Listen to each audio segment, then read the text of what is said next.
It's the title of the show, but I'm going to do that thing that movies do sometimes where they put the title in the dialogue. 6 days left. 6 days left on this NBA season. Head-to-head leagues are done. They're gone. They've passed. The payouts have happened in many of them. And they've moved on to bolder and brighter things. Except for you crazies that have head-to-head that go to the last day. Brutal. Roto-leaguers, you guys are squeezing every drop you can out of these final few days. Whatever you can get, squeeze it. We're going stat hunting, ladies and gentlemen. I say it, and then my brain immediately thinks of the kids' song, We're Going on a Bear Hunt. We're going on a stat hunt. Can't go over it, but we can go over it. And that's actually what we're going to do, because today there are no games to recap. Yesterday was NCAA Men's Championship Game Monday, meaning conclusion of March Madness on April the 3rd. But also the NBA just clears out. Gangway. They just clear out for the title game. Which means today is exclusively a look-ahead day. But it's also a truly colossal look-ahead day. It's our third 13-gamer in the last week. It has made streaming extraordinarily complicated. It has actually made just straight decision-making pretty complicated. Because every other day for almost a week now, we've had to choose which players to start and which players to put on our bench. Now, for head-to-head, it's pretty obvious. You look at what categories are close with your opponent and so on and so forth. Roto, there's a little bit of that same stuff, but you're also trying to manage whatever the games cap is. I will say this one thing. Before we get into the look ahead, I have one very important note to yell at you that I probably should have yelled at you 3 weeks ago. For Roto Leaguers with a games cap, do not, under any circumstance, leave a game on the table unless every category is decided except for turnovers, in which case then you can look and make sure that you don't lose a point in turnovers. But that's pretty rare. Do not leave a games cap game on the table. You've been lagging ever so slightly behind for a long part of the year, but over the last couple of weeks, and obviously now over the final 6 days, this is when you make your games push. Too many times, injuries over the final 2 weeks make it harder to catch up in games cap.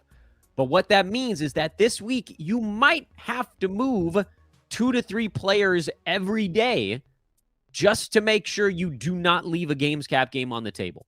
You got to use them up. Figuring out what category you need to hunt to use them up, well, that's on you. I can't tell you how to do that. But look at Yahoo, if that's what you're using, on a PC, not on mobile. It's actually really hard to figure out what to do games cap-wise on mobile. On PC, it does a much better job if you scroll down on your team page. If you're on a PC, and maybe I should have thrown this up on the screen for the live YouTube viewers, but whatever. As you scroll all the way down to the bottom, it shows you how many games played you've used in each slot, how many you have left, and then the projection. And at this point, you don't need the projection anymore because you can just look at how many games you have left to use, understanding that with 6 days left, and basically everybody going today and everybody going on Sunday, but half of your team will sit on Sunday, you might want to try to use up your games cap by Saturday, basically, but for maybe like, I don't know, anything where there's multiple, like utility, because you could flip a guy in and out at the last second. What's the schedule look like on Sunday? When does everybody play?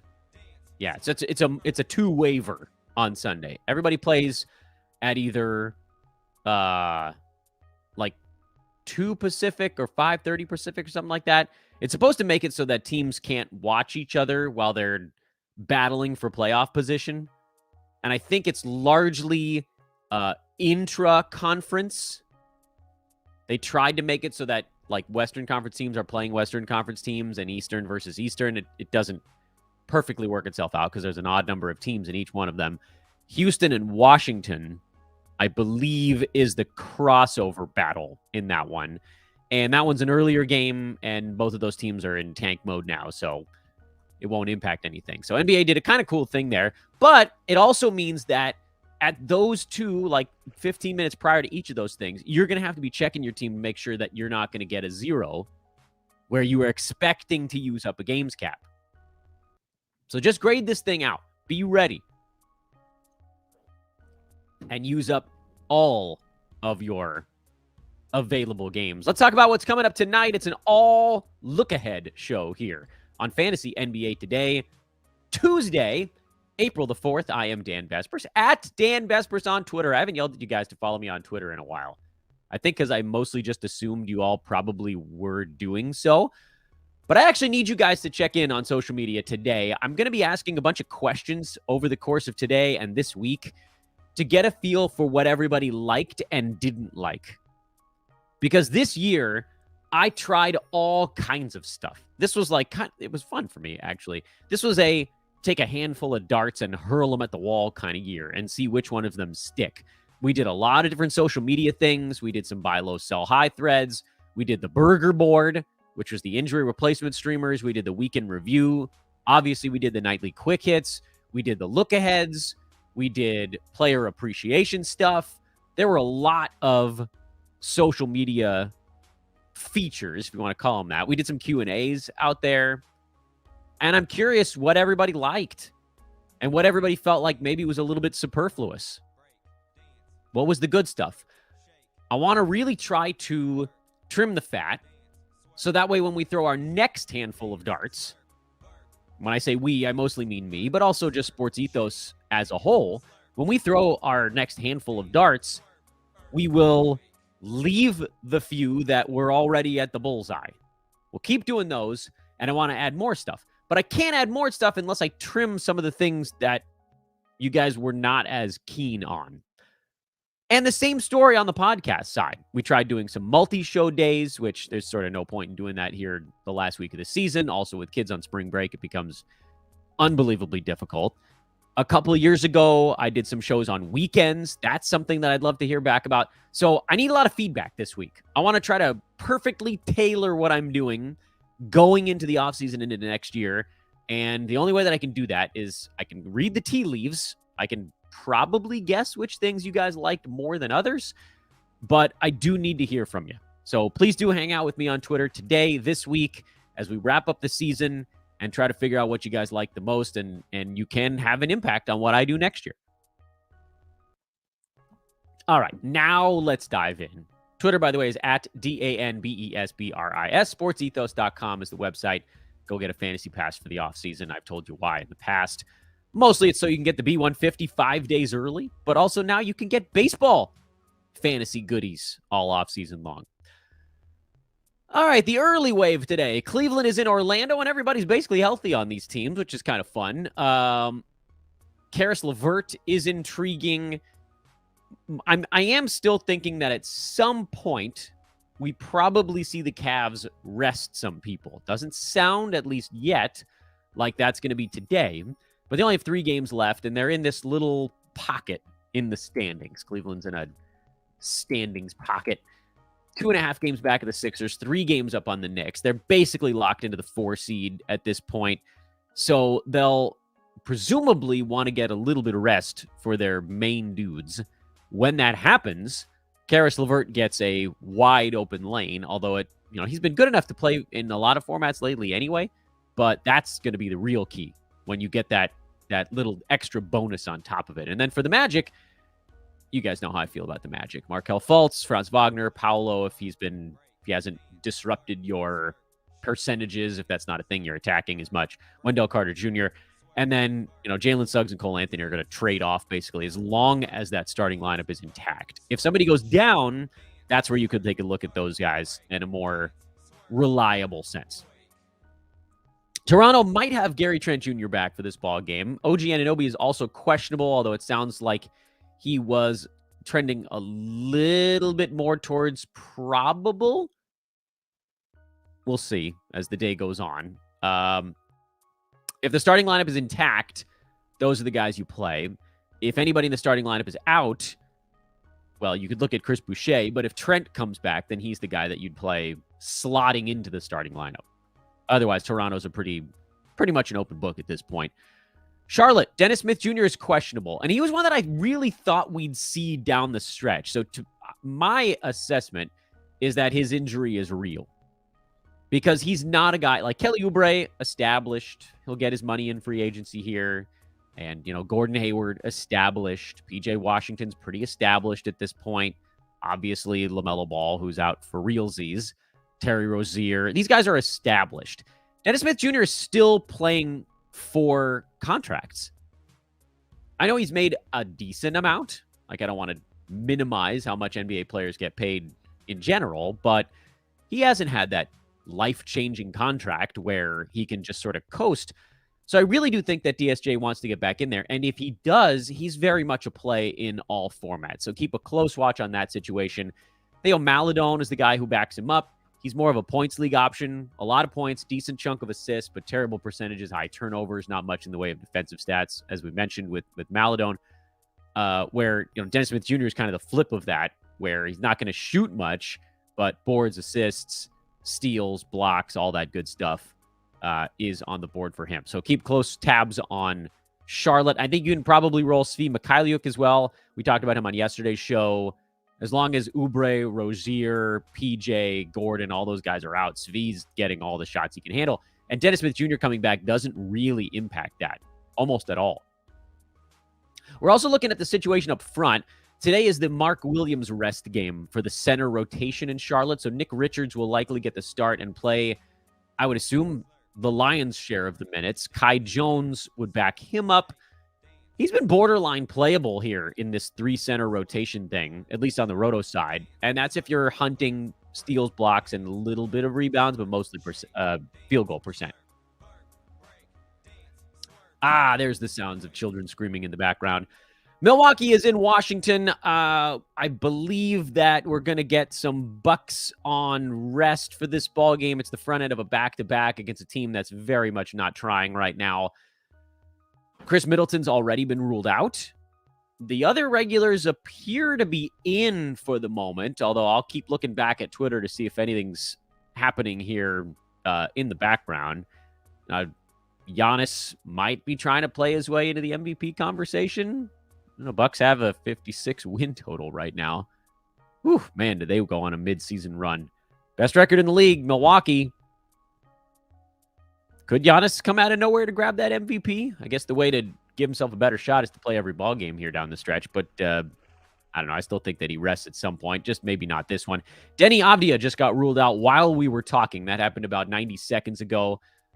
So he joins Beal, Kuzma, Porzingis, who's was ruled out yesterday for this one for conditioning. It sounds like Porzingis hasn't been ruled out for the entire year yet. If it's just conditioning, maybe we see him for, 2 of the 4 games this week. I wouldn't drop Porzingis. Denny Avdia with an elbow issue, that feels a little bit like it could linger. What I'll say on the Wizards front is, with Avdia going down, it becomes really confusing as to who picks up the slack now. We're going to get a monster game out of DeLon Wright. I don't know that. Yeah, okay, Monte Morris has also been ruled out. So DeLon Wright's going to go enormous. He's someone you got to get into every lineup wherever you can. Corey Kispert is probably going to take 20 shots, so he also likely deserves to be thrown in the mix here, even though his stat set is kind of bland. Pretty much anybody taking that many shots is going to be worth playing in fantasy sports. Daniel Gafford, with not many other big man options, he's a go. And then you're sort of this dilemma of, do we go someone like a Johnny Davis? I'm not sold on his fantasy stat set yet. I think I would at the very least take a peek at Jordan Goodwin.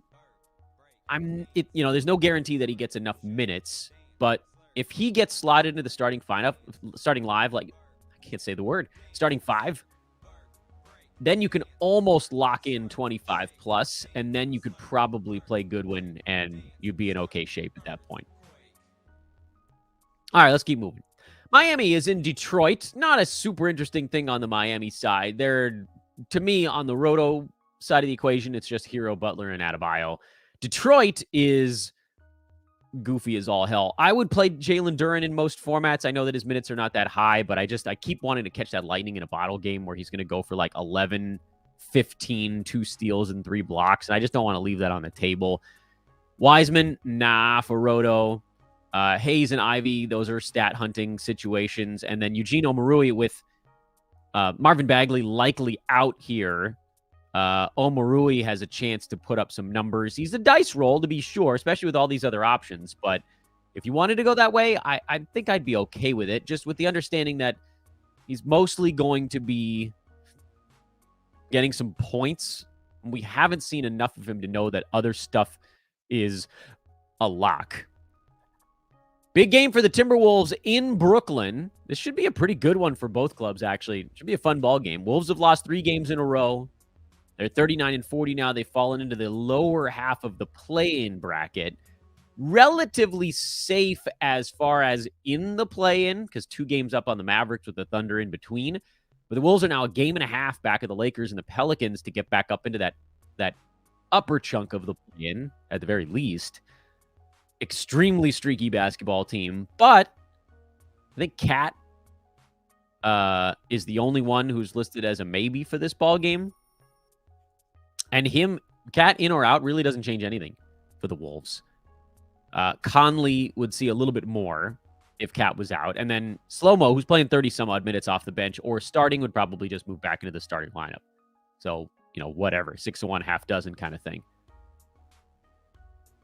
Need to refresh a page here. Got a thing on the screen that won't go away.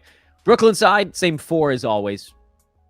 Denver. Sounds like most of the regulars are probable for this one in Houston. I wouldn't be completely blown away if at the last minute we just heard about Denver going, you know what, we're going to give everybody some time off. So don't be floored if you see it. Right now, it doesn't sound like the case, but anything is possible. Nikola Jokic still questionable with that right calf thing. Certainly would love to get him back for a little bit here down the stretch. I think he plays in half of their games this week. In some capacity. I don't know when exactly those happen, but I think you get him for half of them. And then anytime anybody's out, we know it's Bruce Brown time. For Houston, Şengün's playing a little bit better his last 2 games. He's pushed himself back up near the top 90 on a per-game basis. This one's going to depend heavily on whether or not Jokic is in or out on how it goes for Şengün and for Houston. Kevin Porter Jr. has been good enough to go on the Roto side. Jalen Green's been killing percentages. KJ Martin doesn't get to do as much now that everybody's healthy. Jabari Smith Jr. has never, he showed some hints of turning the corner, but he hasn't been a Roto play. And then Tari Eason's been close, but kind of bouncing in and out of playable. And I think a lot of that's just, being a rookie effectively. So I don't think that I would play those guys. Şengün, yes. Porter, yes. Everybody else. For Roto, not unless you're specifically hunting the stats that they can bring you. Trae Young's dealing with a cold. Thought that was the case. YouTubers can see me hovering over things, so you guys can see what they say also. DeAndre Hunter is out for this ball game for Atlanta. He got ruled out yesterday. I actually forget what the injury was. Try to scroll all the way back. It was the first thing that broke yesterday in the morning. I think it was a sore knee. So now you've got an interesting little Sadiq Bey window here. He's playable, I think, in all formats as the starter. And so Bey's not going to have to fight for his minutes here with John Collins. He just gets to slot in for those minutes now. I think you'll see both Bey and Collins play 30 minutes. So for Atlanta, start the starters and Okongwu today. 6 plays, I think, for the Hawks, which, questionable, I guess, because the Bulls have actually been playing some pretty good defense lately. But it feels like there's going to be enough for those guys because really only 2 or 3 of them need to take any shots. The other guys are going to do their damage other ways. For Chicago, nobody on the Roto side besides the regulars, so let's just keep shuffling along to Portland and Memphis. Matisse Thybulle, Trendon Watford, questionable on the Portland side. We'll see which of those guys are in. I think Watford plays He's questionable for the same ankle that kept him out for a few ball games, but he's played in 2 now. And then the question, of course, is was there some sort of swelling that kicked up that might force him out for a ball game?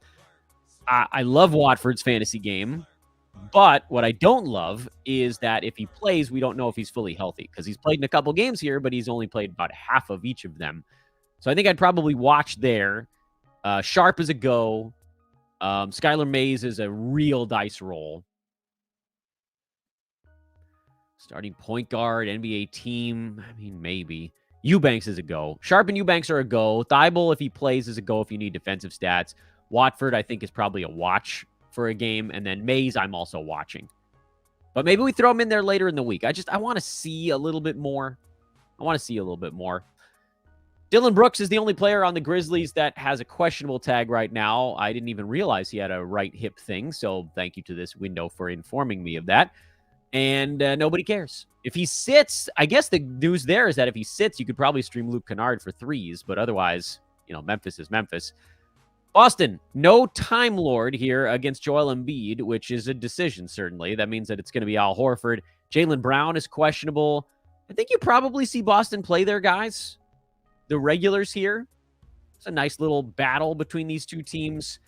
Philly still wants this game. They're 3 back of the Celtics, and if this ball game goes the other way, then you'll almost definitely see Philly rest some people. If the Sixers win this one, you might see them push a little bit down the stretch, but my guess would be it would only be for about one more game. Either way, you're about to see these two teams give their regulars some time off, and it's not this one, but be ready because you're going to get some DeAnthony Melton games down the stretch. You're going to get some big Derek White games down the stretch. Those are probably the 2. Anywho, Sacramento, they have been lost in a cloud here since clinching their first playoff berth in 17 years. We'll see if the Kings can kind of get the motor going for this one in New Orleans. Pelicans have been playing really well lately. In this ball game, the only starters that I don't think are roto level on New Orleans, Herb Jones has been a little hit or miss. For Sacramento, Kevin Huerter's actually been pretty good lately. Harrison Barnes has been kind of quiet. Keegan Murray is a little hit or miss. So, that's stat hunting with those dudes. For the Lakers, I think we can expect the big guns to go. They're not messing around right now. So, D'Angelo Russell, LeBron James, Anthony Davis, expecting them all to be in tonight. Austin Reeves is the guy you play who's probably more around that 100 range, but he's good to go. Utah, we talked about at the front end of the show. Colin Sexton's questionable. If he plays, again, you're not doing anything with him on the head-to-head side. For Roto, I'm adding Sexton, and I want to see how he looks in this one because he's been out for a month and a half. So, they're not going to drop him into 30 minutes, and they probably won't play in the back. That's not a back-to-back tomorrow for Utah. When's their back-to-back? End of the week. Maybe the OKC and Denver games, you get some decent chunks out of Sexton. Meh. This is probably the game Markkanen does play. Everybody loves to play against the Lakers, so I would expect to see Lowry today. Then he'll probably rest the next one. Obviously, he's a go if he plays. Everybody has fun when they play the Lakers. THT, is it a revenge game? I don't know. We'll find out. He's a total coin flip. Chris Dunn's been a little bit more hit or miss lately, and then Abaji's the guy you're using only if Markkanen is out. Kelly Olynyk, is going to get a huge bump here down the stretch. Almost forgot to mention our friends over on Olynyk Island. With no Walker Kessler the rest of the year, he's in concussion protocol. Olynyk is the last remaining center, so he's going to have to chew up a ton. Might get into foul trouble dealing with Anthony Davis, something to keep tabs on. But if Olynyk can avoid foul trouble, this should be a really fun game for him. Big one for the Thunder in Golden State. They only have a 1-game lead over the Mavericks, and this is... OKC had that really easy scheduling stretch, and they sort of blew it here by losing to the Hornets and the Pacers. This was supposed to be the easy part, and they went 2-2 in the easy part. Then they lost to the Suns. Now they got the Warriors. The Jazz will be a little bit easier one, and then the Grizzlies, who knows who plays in that ball game. But the Thunder, they got to get their act together here. No fantasy notes, really, of any kind in this ball game. Andrew Wiggins is expected to, I believe, quote, be in attendance for this game, but I don't believe that he's expected to play yet. whatever that's worth. For the Warriors, again, I think you're just using the big names right now. Steph, Clay, Draymond, Poole, if you're hunting his stats. But then they do have Kevon Looney if you need rebounds. There is some stat hunting you can do with the Warriors. And the Spurs. Let's see. Who's in and who's out for San Antonio right now? It sounds like Trey Jones is in. Zach Collins is a maybe. He had a tag that popped up yesterday with a finger. So hand injury for Collins. Jeremy Sohan was ruled out already, and we're still waiting on status reports on everybody else. Romeo Langford out. Vassell is out. Keldon Johnson's latest is doubtful, so he's probably out. All right. I mean, this is the thing with the Spurs. Those, like Trey Jones, Devin Vassell, Keldon Johnson, Zach Collins. Those are the 4 Spurs that you sit on in Roto, and you just use them when you can. But what a pain in the butt. And then for Phoenix, you got 4 studs and nobody else matters. And that is your whopper of a look ahead today. I hope that was somewhat helpful on a day where we didn't have anything to recap. I don't know. YouTubers, stick around. If you got any questions after the show, we'll do those here for you recorded friends. Tomorrow, we will recap all of the madness that was this. And I really want to try to focus here this last week on category hunting, but also figuring out what works and what doesn't from my end. This is where I need you guys to come hit me on Twitter at Dan Vespers or in the YouTube chat or whatever. Let me know what's been working, what hasn't, and we will tailor what we're doing. Not perfectly. Not everybody's going to be happy all the time. But if we can figure out the best things, we can kind of line up priorities in that front, and hopefully we can guide you guys to some more championships the end of this year or next year as well. It's fun stuff. Thanks, everybody. Recorded pod listeners, I'll see you guys all tomorrow. Again, this is Fantasy NBA Today.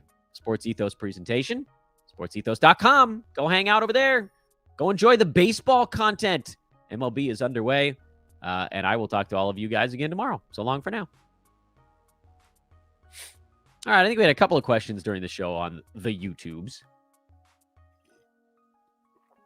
Ahem. Guess you guys don't need this window up anymore. We can go to player ranks, see if we need to use any of those. Antonio, by the way, you guys should, I hope, like and subscribe. A couple of you have probably liked it. I'm doubting that there are any new viewers right now, but I guess you never know. Any new viewers, please subscribe to our YouTube page. I'll be doing these shows, having some fun with you guys all off season long. Do some mailbag stuff in there. Who are the best players to stream for steals in a 12-team head-to-head? Which day should I start streaming?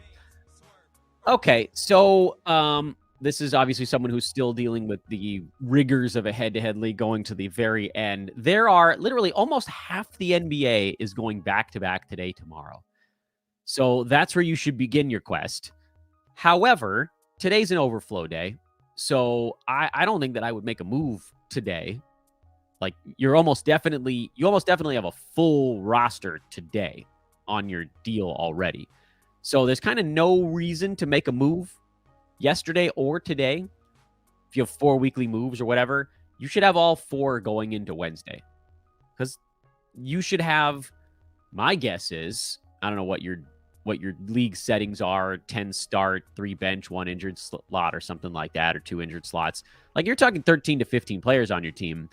Probably 11 out of the 13, 12 or 13 out of 15 are playing today. So if someone on your team gets hurt, you probably have someone you can sub in for them. My advice for today would be to rearrange your roster so that the latest start time guys are in the easier to shuffle. Like, basically the players that are going early, get them into the hard to fill spots, point guard or power forward or whatever. And then as the evening rolls on, you drop other guys into the lineup and make it really easy to sub someone out at the end. You go in like with a utility slot. But tomorrow's the day you start to make moves. Tomorrow's still a relatively crowded day, but it's, I think, what did I say, an eight gamer on Wednesday? I can triple check on this. I don't remember exactly how many are tomorrow. Yeah, 8 gamer tomorrow. So that's when you start to make your moves, is Wednesday. And then you have a lot of teams that go Wednesday, Friday, Sunday, just assume that Sunday is nothing. Sunday counts for nothing. So Wednesday, Thursday, Friday, Saturday are the days you're looking at. Nobody plays 3 times between Wednesday and Saturday. Almost everybody in the NBA plays twice between Wednesday and Saturday, with the exception of like Charlotte, Cleveland. There's a couple of teams that only go once in there. But what you're looking at is that you could look for someone who goes, there are no Wednesday, Thursday back-to-backs either, by the way. So you could look for someone that goes Wednesday and Saturday if you wanted to. Does anybody go Wednesday, Saturday? Clippers go Wednesday, Saturday. It might be the only one. Poop. Yeah, Clippers go Wednesday, Saturday. Wednesday and how many? What did we say? Friday was 11. So that's pretty damn close to an overload day also. So, I mean, Wednesday, Thursday, Saturday are the ones that you're kind of focused on. Making a move tomorrow is a good decision. Making potentially another move on Thursday is also wise because Denver goes Thursday, Saturday. Miami goes Thursday, Friday. Portland Thursday, Saturday. San Antonio Thursday, Saturday. Utah Thursday, Saturday. So, you could use a couple move on Wednesday and then a couple more on Thursday, and then you're basically done. Because Friday is going to be an overload. Sunday is going to be an overload, and you don't have to worry too much about what you're doing on those days. I think my internet's going in and out a little bit here. I don't know if that means the family is using it in the other room. Probably. Should I drop Nembhard for DeLon Wright? Would need to sit either Derek White, Okongwu, Jalen Williams, or Cam Johnson to have him play today. Overflow day, head-to-head championship. Yeah, I think I'd probably go DeLon over Derek White. Provided Jaylen Brown is in. If Brown sits, then White is a guy you definitely need to get in your lineup, and then you might just want to save your move for later in the week. I love DeLon Wright, but I think I'd probably save the move for tomorrow. Or make the move today and then end up not playing him today, which is actually still fine because Nembhard does go tomorrow, but I'd rather have DeLon Wright in that one. What I prefer you do is drop someone who plays today but not tomorrow, so then you can actually gain a game out of it. At 10 out of 13 acquisitions as well. Okay, so you're running out of moves. Yeah, I mean, don't do a move today. Do a move tomorrow. Drop someone who has a bad schedule from tomorrow through the end of the week, and that's when you can pick up DeLon Wright and just be okay with the idea that maybe someone else gets him before you. All right, that's it. All the questions today. We must be winding down for the year. Well, I really mean it, though. Please do hit me up on Twitter. Let me know what worked, what didn't. I'm going to be putting out questions on that front throughout the day and throughout the week. And like and subscribe on your way out. Later for now.